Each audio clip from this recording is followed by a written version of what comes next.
জামাই ষষ্ঠীর দিনে সকালে গঙ্গায় স্নান করতে নেমে চরম পরিণতি হুগলির কোন্নগরের এক যুবকের। ঘটনাটি ঘটেছে কোন্নগর বারমন্দির ঘাটে সকাল 8:30 নাগাদ। মৃত যুবকের নাম ত্রৌনক গোস্বামী। বছর 20 ওই যুবক কোন্নগর আনন্দম এলাকার বাসিন্দা। ঘটনায় মন্দিরের নিরাপত্তা নিয়ে প্রশ্ন তুলছেন এলাকার সাধারণ মানুষ। স্থানীয় সূত্রে জানা গিয়েছে, সকাল 8:30 নাগাদ জিম সেরে গঙ্গায় এক বন্ধুর সঙ্গে স্নান করতে এসেছিলেন ত্রৌনক। স্নান সেরে উঠে পরবর্তী সময় পা ধোয়ার জন্য আবারও জলে নেমেছিলেন। ওই সময় জলের স্রোতে তলিয়ে যায় ওই যুবক। সঙ্গে থাকা বন্ধু বাঁচানোর জন্য গামছা ছুড়লেও তা ধরতে পারেনি। তারপরেই জলে তলিয়ে যায়। ঘটনাস্থলে ডিজাস্টার ম্যানেজমেন্টের টিম ও কোন্নগর ফাঁড়ির পুলিশ এসে উপস্থিত হয়। বিপর্যয় মোকাবিলা দলের কিছুক্ষণ খোঁজাখুঁজির পরই বারমন্দির ঘাটের সংলগ্ন এলাকা থেকে ওই দেহ উদ্ধার হয়। এই ঘটনার পর থেকে সেখানকার স্থানীয় বাসিন্দারা তারা নিরাপত্তা নিয়ে প্রশ্ন তুলতে শুরু করেছেন। স্থানীয় বাসিন্দাদের দাবি, কিছু বছর আগে পর্যন্ত বারমন্দির ঘাটের সেফটি ম্যানেজমেন্টের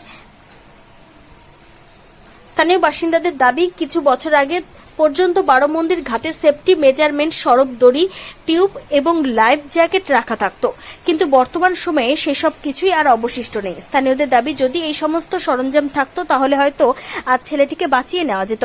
ঘটনায় গভীর শোকের ছায়া মৃত ওই যুবকের পরিবার, পরিজন, বন্ধু বান্ধবদের মধ্যে। তাদের বন্ধুদের কথায় আগামী মাসে বডি বিল্ডিং কম্পিটিশনে খেলতে নামার তৈয়ারি করছিল ত্রৌনক। আজ সকালে প্রতিদিনের মতন জিম করতে গিয়েছিল সে। গঙ্গা স্নান সেরে বাড়ি ফেরার কথা ছিল, কিন্তু শেষ পরিণতি হলো।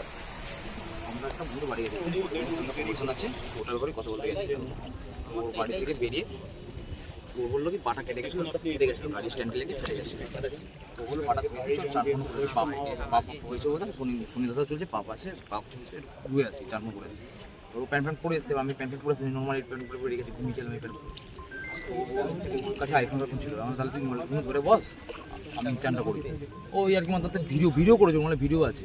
ভিডিও করতে করতে নামছি আর কি মাত্রা নামলো, আবার নেমে ও সোজা গেছে, সোজা যেতে টোপটা এদিকে এদিকে থেকে বলো। হ্যাঁ, যেতে যেতে এদিকে চলে যাচ্ছে। হ্যাঁ, ওখান থেকে আর আসতে পারছে না তার টেস্ট। তখন বলছে ভাই বাচ্চা আমি আর কি মারছে বোধ হয়, তখন তাও পাচ্ছে না, দৌড়ে চলে যাচ্ছে। তখন চিস্তা কেটে পাড়ের দিকে আয়। তখন আমি দেখি ওই আসতে না পেরে জামার উপরে ঝাঁপ মেরেছি। আমি মতো ভালো সাঁতার পারি না, হাতটা বাড়লাম, দেখি হাতটা অত আসছে না। তখন একটা কাকিমাও গান করছে, কাকিমা বললো গামছা নিয়ে গামছা ছোটো, আমি আবার ব্যাক করে গামছা নিয়ে ততক্ষণ চলে গেছে। চলে যাবো, আমি সাহস পাইনি, রিক্স পাই। তখন বলছি চিস্তাকে কিছু করে টায়, তখন ওখানে আরো লোক চলে চিলাচ্ছে, দুই কথা চান করছিল। কতটা চলে যাবো, দুই ওখানে ঝাঁপ মারে, পারছে না। কি নাম তোমার বন্ধুর?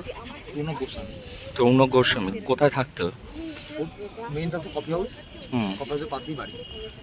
আর কিরম সময় ঘটনাটা ঘটে? সকাল 8টা। সাঁতার কাটতে জানতো? তারপরেও এরকম ঘটনা হয়ে গেছে। তখন কি জোয়ার ছিল না ভাটা? তখন ভাটা চলছিল, বাট জলটা উপরে ছিল, এতটা নিচে ছিল না। ওদিকে স্রোত ছিল, স্রোতের টানে পড়ে ভেসে গেছে। হ্যাঁ, সোজা যেতে অনেকটা স্রোত ছিল অনেকটাই। কি নাম তো? কি নাম? আমার সুদীপ্ত ঘোষ। তুমি ছিলে তখন? আমি ছিলাম, আমি এখানে বসেছিলাম। তখন আসা না, তখন আমি এখানে জামাটা পড়লে মোবাইল টোবাইল রেখে তখন ঝাঁপ মারলাম। কিন্তু আমি অত ফল হতে পারি না, আমি রিক্স নিতে পারিনি। হাঁটতে পারলাম, দেখি আসছে না। কাকিমা ছিল একটা, কাকিমা বললো গামছা ছোটো, গামছা নিতে আসতে তার আরও চলে গেছে, আরও চলে গেছে। আমি আর তখন আসতে পারিনি।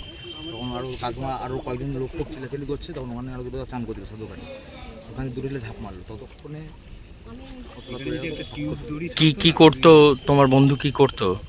ওর তো লাস্ট মানে চলছিল, ফাইনাল ইয়ার চলছিল, কলেজ স্টুডেন্ট। ফাইনাল আমার আজকে লাস্ট এই সেমিস্টার এক্সাম ছিল। আর আমাদের প্ল্যানিং চলছিল যে আমাদের পরের মাসে 7 তারিখে একটা কম্পিটিশন আছে, মাসেল মিলে কম্পিটিশন, বডি বিল্ডিং করি আমাদের জন্য। তো ওটা নিয়ে কথাবার্তা বলছিলাম। তো লাস্ট আজকে পরীক্ষা এক্সাম ছিল, পরীক্ষা দিতে পারলাম না। কি নিয়ে পড়াশোনা করছিল? ইঞ্জিনিয়ারিং নিয়ে পড়াশোনা করছিল। কি আচ্ছা, বলতে পারবো। আচ্ছা। কি নাম তোমার ছিল বন্ধুর? ত্রৌনক গোস্বামী।